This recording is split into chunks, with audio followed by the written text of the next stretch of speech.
Hello, everyone. Welcome to today's live broadcast. Maximize laboratory productivity using streamlined gas chromatography workflows that automate sample preparation, injection, and data acquisition. I'm Laura Bush, the Editorial Director of LCGC, and I'll be your moderator for today's event. We're delighted to bring you this educational web seminar presented by LCGC and sponsored by Thermo Fisher Scientific, a world leader in serving science. Thermo Scientific provides analytical technologies, reagents, consumables, services, and software for cutting-edge scientific research to routine industrial applications. This web seminar is part of an educational series to provide solutions to pressing application challenges. We have a few important announcements before we begin. The webcast is designed to be interactive, so we encourage you to ask questions during today's event. You can type your questions in the Submit Questions box located below the presentation window, and we'll answer as many questions as we can during today's live event. You can enlarge the slide window at any time by clicking the Enlarge Slides button, and the slides will advance automatically. If you have any technical problems viewing or hearing the seminar, please click the Help button. I would now like to introduce our speakers. We're very pleased to be joined today by Anthony Squibb. Anthony joined Thermo Fisher Scientific in 2011 and is currently a product specialist for chromatography software. He received his degree in natural science, chemistry, from the University of Oxford. He has a number of years' experience working in the pharmaceutical industry, followed by a partnership in a software company. Anthony brings a wealth of experience in ensuring the ongoing development of software to meet the demands of the modern laboratory. Our second speaker today is Massimo Santoro. Massimo is currently the Marketing Manager for GC and Sample Solutions at Thermo Fisher Scientific. He received his master's degree in chemistry at the renowned University of Pavia in Italy. He has since continued his work in chromatography and mass spectrometry in a wide breadth of countries and has spent most of his career in the instrumentation, research, design, and manufacturing business. Massimo brings a unique and insightful perspective to sample analysis with gas chromatography. Thank you both for joining us today. Anthony, please go ahead and get us started. Thank you for that introduction, Laura. Today we are going to introduce e-workflows within Chromeleon as a simple way of ensuring that an SOP is followed. We will illustrate how they help to reduce errors and require minimal training for the end user. They are also fully customizable for any application using the eWorkflows editor. We will then show how to use this for two important applications. Firstly, unattended quantitation of biodiesel according to EN 14105, including calculation of both free and total glycerol amounts. And secondly, hydrocarbon index calculation by ISO 9377-2. By this, we will demonstrate that e-workflows are the new framework for operational simplicity. Here we provide an introduction to SOPs and e-workflows. We will talk about creating e-workflows later in the presentation and also discuss briefly how to control access to the e-workflows. An SOP would typically contain some or all of the following: instrument conditions, which are controlled by the instrument method; sample analysis, controlled by the sequence structure; data analysis, controlled by the processing method; reporting of results, controlled by the report template. And an e-workflow is defined as an electronic procedure for automating laboratory processes related to a chromatographic analysis, and assist the user in creating an appropriate sequence for a suitable instrument with predefined associated files and a well-defined structure. Firstly, we will look at how easy it is to use an e-workflow. The first thing to do is select the e-workflow from the list available. Next, the instrument is selected, and then click Launch. After launching the e-workflow, it is then necessary to define the number of samples and the position of the first sample, and finally click Finish. At this stage, the user can decide whether to run the sequence as soon as it is generated or to display the sequence on screen for review prior to running. The sequence shown can be generated from the Biodiesel e-workflow we will use later in the presentation. Already included are all necessary details to run the preparation, and in this case 20 samples. And this was all created using 6 mouse clicks. Having seen how easy it is to use an e-workflow, we will look at the structure of an e-workflow. Firstly, we have an e-workflow general tab. This shows the status, which in this case is approved for use, the type, GC in this case, the description, and associated items. These include the instrument method, processing method, results view, and report layout. Also, the user can attach any required items such as an SOP or a norm, e.g. a copy of EN 14105 could be attached here. And here we have the Sequence General tab, including information for determining the name of any sequence generated, where the results should be stored, and whether an electronic signature is required. Finally, the Sequence Layout tab shows the usage of sample blocks to make up the sequence. These 4 blocks can be used to generate any desired sequence. The block types are a header, which is run once at the start of the sequence, sample, which is run every sample, bracket, which is run per sample bracket, and footer, which is run once at the end of the sequence. It is also possible to limit the number of both brackets and samples allowed in the final sequence. Should the user wish to do so, it is possible to limit access to the e-workflow editor using the Chromelion administration console.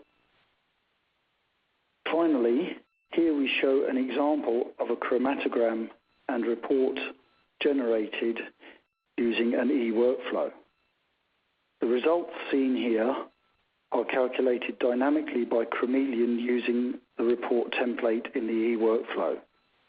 This ensures that the correct calculations are performed every time and made available to the user instantaneously. And now I will hand over to Massimo. Thanks, Anthony. Let me start with the first example we are going to see today. This is about the complete automation of the analysis of free and total glycerol in biodiesel. So seeing how the e-workflow together with the automation of the instrumentation provide faster time for reaching the final results.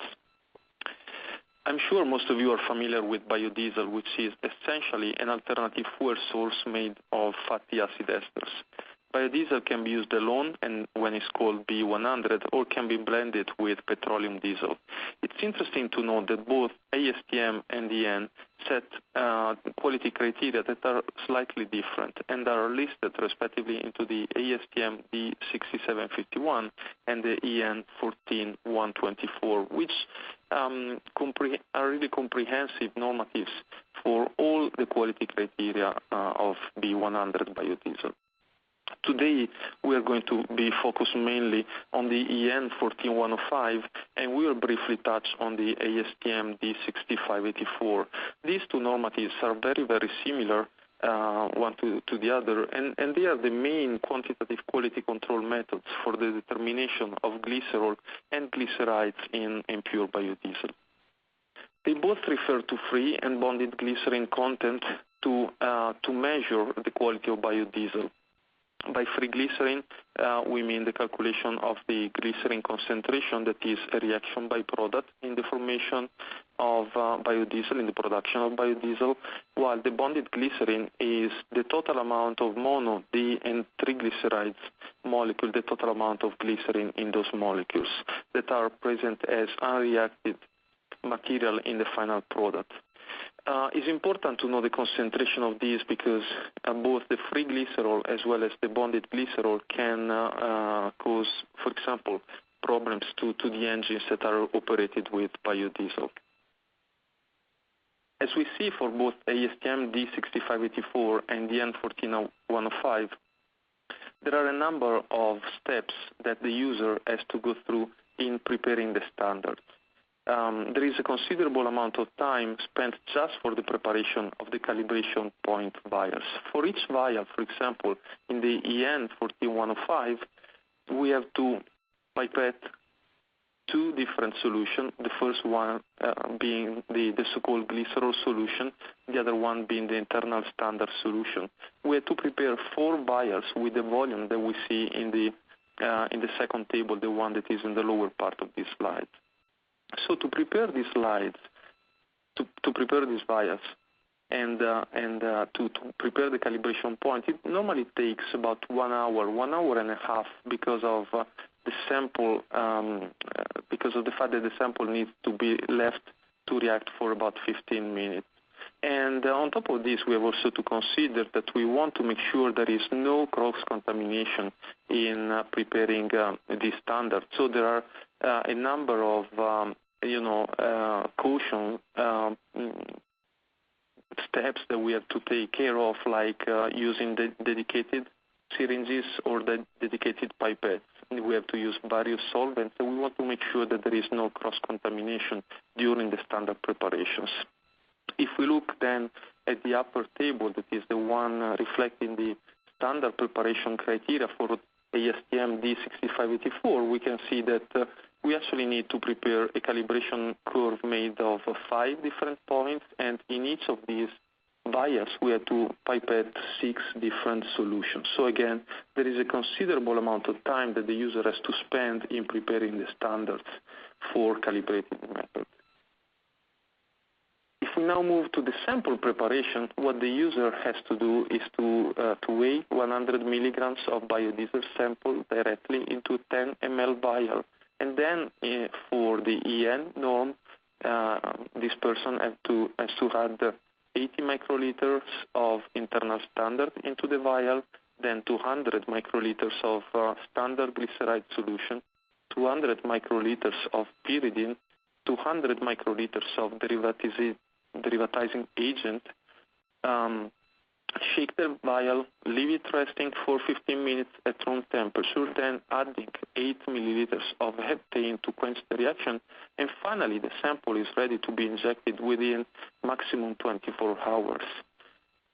As we see on the lower hand side, here there is another small difference between this norm and the ASTM norm, that requires only 2 standards instead of the 3 that we see in this slide for EN. But apart from that, even here, for preparing a sample before the GC injection, there are a number of pipetting steps that the user has to do to prepare these samples for analysis. So what are the practical issues for a biodiesel laboratory? As I said before, we should consider at least 1 hour and a half of manual operations just to prepare the calibration point. We counted them, and there are between 3 to 7 pipetting steps for each sample to be prepared. 3 when we are running the ASTM norm, and 7 when we are running the EN14105. Then in either case we have a derivatization time which is about 15 minutes. That of course is limiting the throughput, the overall throughput of the laboratory when we are doing these preparations manually. These manual preparations are then performed offline, so in a chemical preparation lab, not in the instrument lab. So there is an opportunity, for example, of misplacing the vials once we are ready to put them in the GC sampler.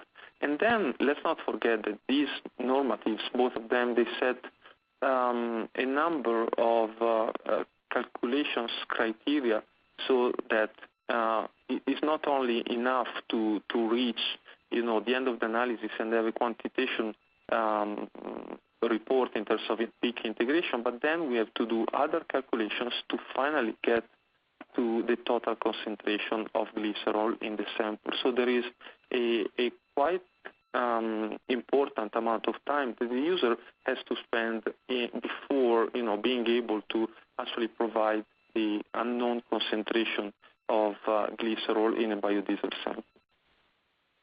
So how can we solve these practical issues? First of all, we can use for example, an automatic platform to prepare standard and samples. By using an automatic platform, we can certainly, speed up the process and run the process of preparing both the calibration points as well as the sample for the GC analysis unattendedly, so even during the night or during the weekend. So to free the operator time and so to increase the throughput, let's not forget the 15-minute derivatization time I mentioned before, and certainly using a robotic platform opens up the door to less, errors, less mishandling of the vial, just because that is impossible using an automated system. And then further benefit that one could explore is if you want to modify the method, you could also think about reducing the volume of standard, the volume of reagents that are used to run these biodiesel methods, so to also not only save time, but also to reduce the amount of chemical waste is generated. Today, we're not going to discuss this. We are today showing how we can automate the EN and the ASTM norms as they are written today. So to do so, we can use the so-called thermoscientific Tri-Plus RSH autosampler. As we can see here on the picture, this is a GC or GCMS autosampler that is installed on top onto the GC. This sampler can do what you would normally expect from a GC autosampler, so can run liquid headspace and SPIMI injections. And these different injection modes can be also linked during a single sequence. This robot is also capable of running advanced sample handling steps and sample preparation steps like those that we're discussing today for biodiesel. And this platform is also capable of allowing real unattended weekend-long operations because of the number of vials that can be put into the sample. For example, for biodiesel, we can think about putting up to 360 biodiesel samples on the autosamplers. So if this high throughput is a need for a laboratory, Tri-Plus RSH is certainly the best system for this need. Let's see now why we can run all of these advanced mode with this autosampler. Basically because of what we see here, what we call the automatic tool changing station. The ATC is just a sort of a parking station where the autosampler unattendedly and automatically will go to unload the syringe that is mounted at the moment and then to upload the syringe that is needed to perform the following operation. For example, say that you're running liquid injections and then you want to run SPIMI injections afterward. The autosampler will go at the proper time, unload the liquid syringe, and then connect itself automatically to the SPIMI tool where the SPIMI fiber is mounted. This also opens up the door to dedicating one syringe for samples and one syringe for standard, so to avoid any possible carryover in any kind of GC or GCMS sample handling. Now we see a short video where it's so intuitive to see what the sampler is doing. As we can see, the autosampler is unloading the syringe that is mounted at the moment, and in a few seconds we'll go to pick up the next syringe to perform the following operation. What we see on the left-hand side are the 3 syringe tools that the user has put there to perform the next operation. Now the system is picking up the second syringe. and is then ready to perform whatever the next operation is unattendedly. So going back to the automation of the biodiesel cycle, we can divide this cycle into 3 steps, and then we'll see how the e-workflow is actually automating them to the maximum level. So the first step, just using the instrumentation, if you wish, would be to prepare the standards, the solvent, the reagents, and the syringes that are needed to perform automatically the sample or the standard preparation steps. Then the user would load the actual biodiesel samples into predetermined positions that are matching the sequence that the e-workflow has created automatically. Then the workflow will load and run the biodiesel preparation cycle that is actually doing exactly what the norm is saying, so it's dispensing into empty vials all the reagents to prepare the calibration point, and then is also dispensing all the reagents needed to make the biodiesel react and to make it amenable for the GC analysis. And then, still driven by the e-workflow, the system will set up the GC analysis. So once the sample and standard preparation procedure is over, then in a sense we go back, quote to quote, to normality. We have the GC that is then analyzing all these standard and or samples, and then Chromeleon through the e-workflow is going to generate the report and do the data calculation so that the user has just to evaluate this data before the final report to the final customer is made. So from an hardware standpoint, what the user has to do is to mount, like we see on slide 28, is to mount the 3 syringes on the automatic tool changing station. We are using a 100 microliter for the reagent pipetting, a 10 microliter syringe for the GC liquid injection, and a 10 milliliter syringe for putting the heptane into every vial where we want to quench the biodiesel reaction.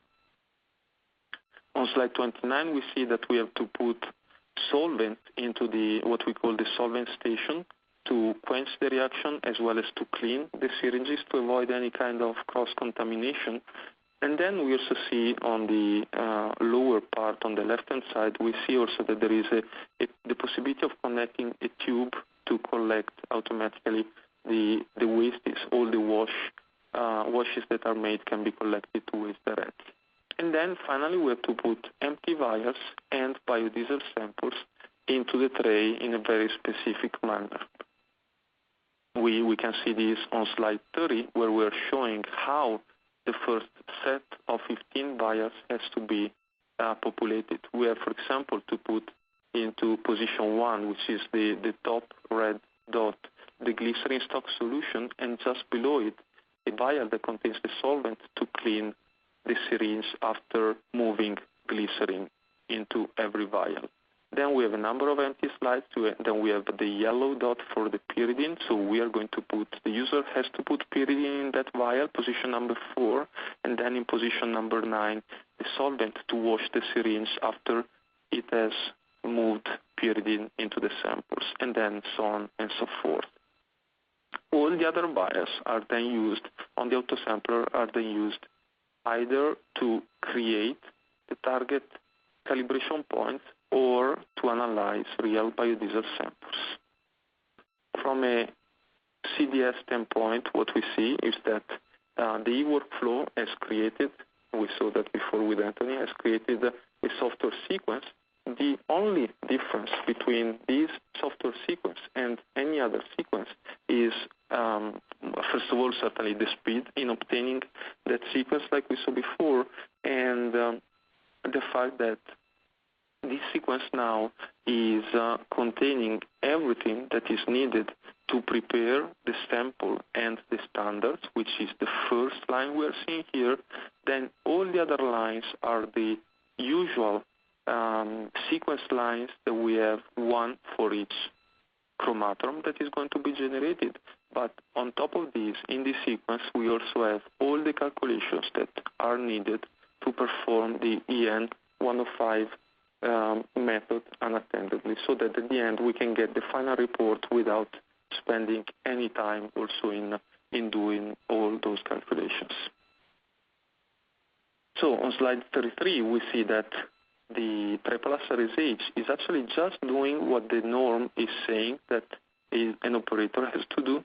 So when we use this preparation cycle, the autosampler unattendedly will prepare 4 vials. In the first, it will put 10 microliters of glycerin solution, 80 microliters of internal standard, and then add the reagent for derivatization, and then add heptane to quench the reaction after 15 minutes.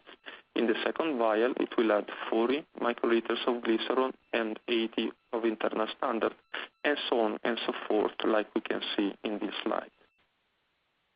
For samples, once the operator has put 100 milligrams of sample into every vial, then triple SRSH is again unattendedly performing all the steps of the dictated by the norm. So it will add into each and every sample vial 80 microliters of internal standard, 200 microliters of mono-D and triglycerides solution, 200 microliters of pyridine, 200 microliters of MSTFA, shake the vial, allow it to stand for 15 minutes at room temperature, add heptane, and then finally shaking the vial, so that now this sample is ready to be injected. As I said before, we did some testing, and we suggest normally to inject this sample within 12, maximum 24 hours. Otherwise, the derivatization grade can degrade. So, but this is non-dependent from the instrumentation used. This is a general suggestion for biodiesel laboratories. On slide 35, we see the GC method that has been applied to the trace 1310 GC, and there are no changes here. We are just applying the normative. On slide 36, we see a chromatogram obtained from a real biodiesel sample, where highlighted are the areas where glycerol, monoglycerides, D, and triglycerides peak are expected. And just as you know, the highest peak in this area are always the standards put in those solutions. Here on slide 37, we quickly see a typical results that we obtained analyzing some samples obtained by a user, and then these, for example, this can be part of an automated report of Chromelion. Then EN 14105, as likewise ASTM is doing the same, is setting some quality criteria that the user has to demonstrate. For example, one is the linearity. Here we're showing, as an example, the calibration of glycerol. The correlation coefficient has to be higher than 0.9 according to the norm. Here we're showing a correlation coefficient of exactly 1. So for sure we are demonstrating that even if the standards are prepared unattendedly by the system, we are getting complete and perfect linearity, so that the system is shown to be capable of preparing the standards in an attended fashion. Then the following acceptability quality criteria are repeatability and reproducibility. And again, here the two norms are very, very similar. For repeatability, the methods are saying that the difference between the values obtained in 2 runs made by the same operator with the same system on the same test materials, on the same biodiesel sample, under the same operational conditions, must not exceed the calculated value R more often than one case in 20. And then the difference for reproducibility is the same. The concept, is the same, just with the difference that here we are evaluating the different operators doing these tests on different systems, but on the same test material. And we see the capital R as a measure of the reproducibility. Bottom line, what I want to highlight here is that there are a lot of calculations, and I just put a couple of examples here for the repeatability for both the EN and the ES norm. So a lot of calculations that should be done manually to demonstrate that what we are doing is actually compliant with the method. Again, the e-workflow of Chromeleon that we are showing today, that we are presenting today, is capable of doing all these calculations unattendedly. And if we use a graphical representation of those data, we can see, like we see on slide 40, that all the differences that in this slide are the green dots are below the yellow dots that are the repeatability values that are being calculated. So all the tested samples shown here met the precision criteria of the method, and the same is true for the reproducibility. Also in this case, the difference between two consecutive runs, so the green dots are always below the white dots that are the calculated reproducibility values. Finally, on slide 42, what I'm showing you are the results of an e-workflow automation.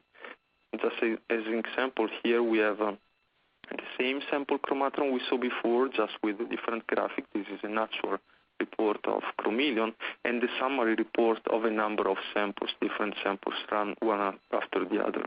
For each of them, we have the reported concentration of the free, mono, D, and triglycerides, and then on the far right, the total amount, which is important to note, is not the absolute sum of those four values, but is obtained after further calculation. So again, here, the user would spend quite some time in doing all this math. So as a summary for biodiesel, we saw that the adoption of a Chromeleon e-workflow and the implementation of this e-workflow and the use of the most advanced GC autosampler are quickly making it possible to prepare a sequence, to prepare the standard, to prepare the samples in an unattended fashion, and then run them and then quantify all these samples according to the specific calculation set by the norm. As we can see, there are two major benefits that I would highlight here. One is the unattended fashion of all these steps, so there is a lot of time-saving benefit.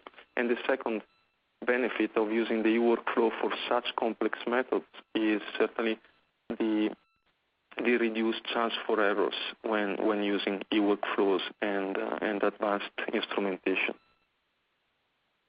Moving now to the second example, we see an e-workflow that is combined in this case with the advanced GC instrumentation to provide a number of benefits to a routine laboratory. The example that I'm using is the determination of the hydrocarbon oil index in water by gas chromatography according to the ISO norm 9377-2, the so-called H53. The hydrocarbon index is the total amount of hydrocarbon compounds contained in water or in a soil sample extracted by cyclohexane that are not absorbed on fluorosil. This is the definition of hydrocarbon index according to the ISO 9377 norm. These can be measured by GC, and this method per se from a pure GC standpoint is not that difficult, honestly speaking, because what you need to do is to add to each and every sample two sort of standards that are the normal decane and normal tetracontane, so C10 and C40, that are used as time references. Then the hydrocarbons eventually contained in a sample are extracted with cyclohexane. The polar substances that could be present together with the hydrocarbons are separated from those by a cleanup step with fluorosil, and then this extract is concentrated and then diluted into a different solvent that could be, for example, normal pentane, to finally have the sample ready for GC injection onto a capillary non-polar column and using FID as a detector.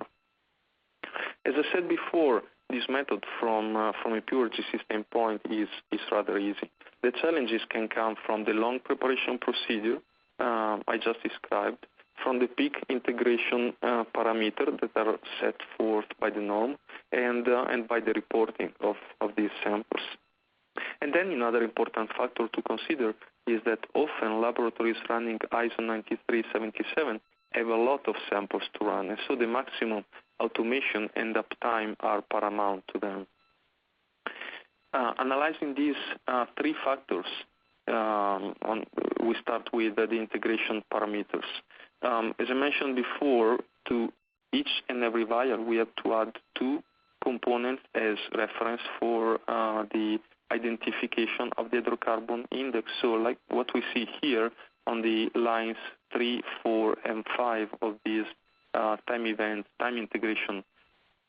integration event table are the fact that we consider hydrocarbon, total hydrocarbon, what is integrated as a single peak, as a single hump normally rather than a peak, after the end of the C10 peak and before the beginning of the C40 peak. Everything in between these two peaks is considered the total amount of hydrocarbons.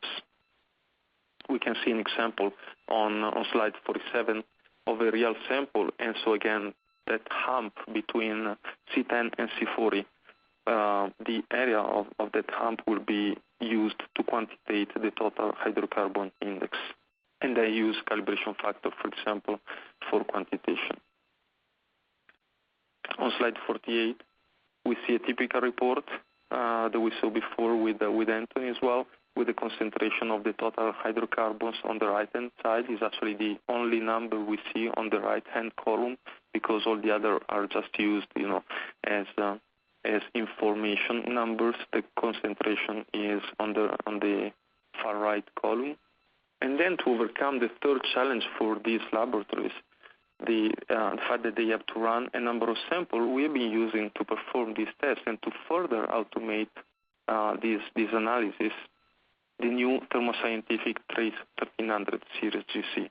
This is the most innovative GC in the market because of its user-exchangeable instant connect injectors and detectors that the user can at any time put in place, can install and can remove if needed and when needed in a matter of minutes from the GC. We are redefining the way people are using a GC in routine laboratory, setting a new era in gas chromatography. We now see a video running where the user, in a matter of a few seconds, is first removing and then putting in place again an injector module. In this case, it's a split-press injector, but the same approach has been implemented for all the injectors and the detector of this Trace 1300 GC platform. As you can see, you don't need any special training, dedicated tool, or a service engineer, but you need just to remove 3 screws to unplug a module, and then with the same process, a module, in this case again is the injector, is put back in place on the GC. The 3 screws are tightened again, and the instrument is ready to perform the operations again in a matter of minutes. This is a unique feature of the innovative Trace 1300 series GC that is extremely important, for a number of reasons. For those of you that are, familiar with HPLC or are using HPLC, you know that with HPLC, since ever, I would say, users can quickly disconnect the column from one detector, say a UV detector, to connect it to a different one, say a fluorescence detector, for example, if there is an application change. Now with the Trace 1300 series GC, we are offering the same capabilities to a GC user. That has been a dream for a number of years for GC users, and now it's a real possibility. You can really modify the GC configuration at any time to accommodate a different methodology, and you can do it at any time in a matter of minutes without having a service engineer. And for example, you could use spare modules to completely eliminate downtime, any maintenance downtime. Say that you are you suspect, that with this heavy matrix of the hydrocarbon oil index, you have contaminated the injector or you need to clean the injector body. Well, you don't need the GC to be down. You can simply remove the contaminated injector, put a spare clean injector in, and so that the GC becomes immediately productive again, acquiring data for you, and then you can do maintenance offline when your schedule allows, not when the instrument decides that it's time to do maintenance. So it's clear that you can keep continuous operation, really eliminating any sort of maintenance downtime with the Trace 1300 GC. I would now pass the line back to Anthony for a quick summary of the webinar we saw today, and thank you. Thank you, Massimo. So, in summary, we have seen how e-workflows can be used to ensure any SOP is followed. Because of the simple process, a minimum amount of training is required to start an analysis. All facets of the sequence are readily defined, which reduces errors and produces results faster. They are also fully customizable for any application using the eWorkflows editor. We have also seen that the Trace 1300 series GC has user-exchangeable injectors and detectors to eliminate maintenance downtime. The TriPlus RSH autosampler enables automation of sample and standard preparation, thus advancing GC operations beyond traditional liquid, headspace, and SPME injections. So to summarize, eWorkflows is the new framework for operational simplicity, and this makes Chromeleon the ideal interface to the most advanced GC and autosampler on the market. Thank you very much. I'm now going to hand this back to you, Laura. Thank you, Anthony and Massimo. It's now time for the question and answer period, and I would just like to remind the audience that you can submit questions by typing them in the small text box located in the lower left-hand side of your screen, and then just click Submit, and we'll try to answer as many questions as we can. All right, let's look at our first question. Anthony, this one is for you. Are reports in Chromeleon GLP compliant? Yes, they are, Laura. All changes are tracked by Chromeleon and can be seen in the audit trail. So yes, the answer to that question is yes. Excellent. And Anthony, can anyone write an e-workflow, or is it just Thermo Scientific employees that can do that? Yes, Laura, anyone can write an e-workflow. It's then access controlled via the administration console, as I described during the presentation, but it's not restricted to Thermo Scientific employees. Great. Massimo, the next one will be for you. I understand I can upgrade the Trace 1300 GC at any time by adding injectors or detectors. Is there any price difference between a module bought with the instrument and one bought at a later time? No, absolutely not. The beauty of of this design approach that we took is that we don't need to penalize like it was in the past the user when they wanted to upgrade their GC, say from a single channel configuration to a dual channel configuration for two reasons. One, replying to this question directly, there is no price difference, and second point is that actually you don't need a service engineer to perform this upgrade. So it's really the user that, like we've seen in the second video I show, in a couple of minutes can install a new detector or a new injector in place very, very quickly. Great. Massimo, this next one's for you also. With the TriPlus RSH, what is the maximum volume of syringe that this autosampler can hold in ATC? The maximum volume of syringes, you said? Well, the maximum volume is 10 milliliters, like in the example I showed today. Great. Anthony, is it possible to show just the hydrocarbon index in the report with the chromatogram, not every integrated peak? Yes, it is, Laura.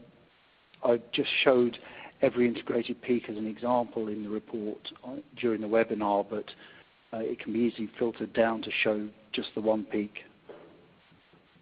Okay, very good. Massimo, how many standard and biodiesel samples can be automatically run with this e-workflow that you showed today?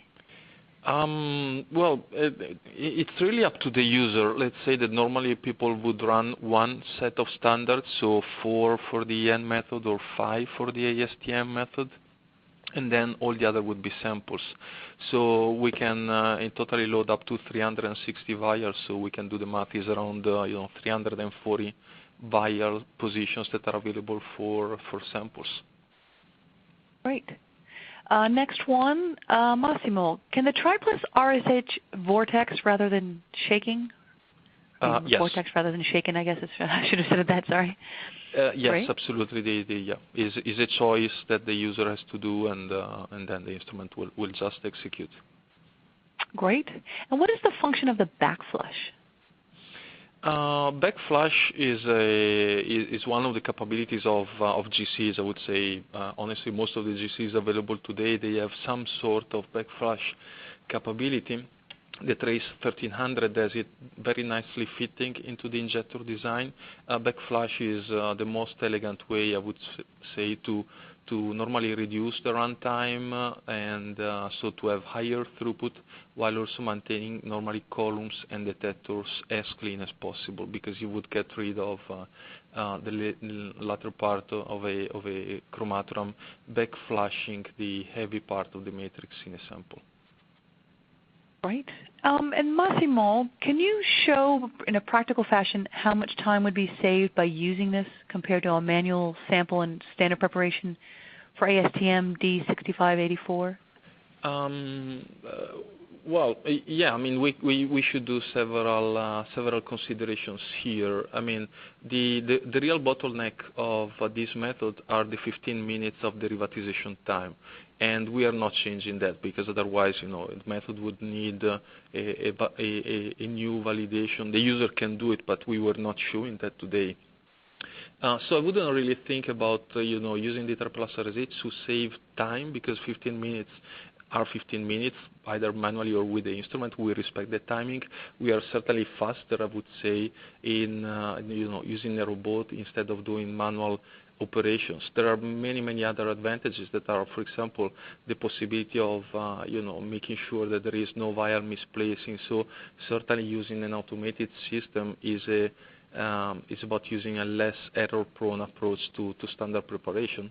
And the other benefit is, of course, that you can program the instrument to do the sample preparation, the standard preparation during weekend and during night, when normally operators prefer to be somewhere else rather than in a lab, I would say. And how good is the system for food analysis sample preparation with multiple analytes, such as for pesticides and PGRs, etc.?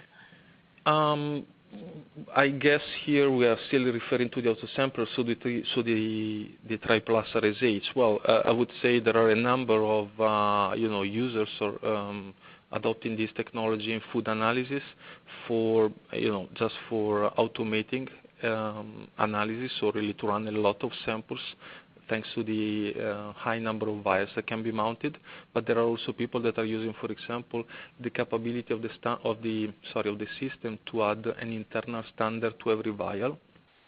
There are some others that are using, especially for food analysis, this sampler to clean the SPME fiber before the desorption to get rid of salts. I mean, there are a number of applications, food applications, that could benefit from the use of either the Tri-Plus RSH or the Trace 1300 GC. Great. And let's just do one last question. Does the Trace 1300 have all of the detectors used in GC? Well, today, I would say the major detector. I mean, we offer FID, TCD, ECD, NPD, the entire mass spec portfolio that for Thermo Scientific goes from ion trap, single quad, triple quad, and high resolution mass spec. So I would tend to say yes. Fantastic. Okay, well, I think it's time for us to wrap up. Anthony and Massimo, thank you so much for your presentations and for answering those questions. Okay, I'd also like to thank the audience for your interesting questions today and for participating in today's event. And I'd like to thank our sponsor, Thermo Fisher Scientific, for making today's webcast possible. This webcast will be available for on-demand viewing through November of next year. You'll receive an email from LCGC alerting you when the webcast is available for replay. We invite you to forward that announcement to your colleagues who may have missed today's live event. We look forward to seeing you all next time. Goodbye.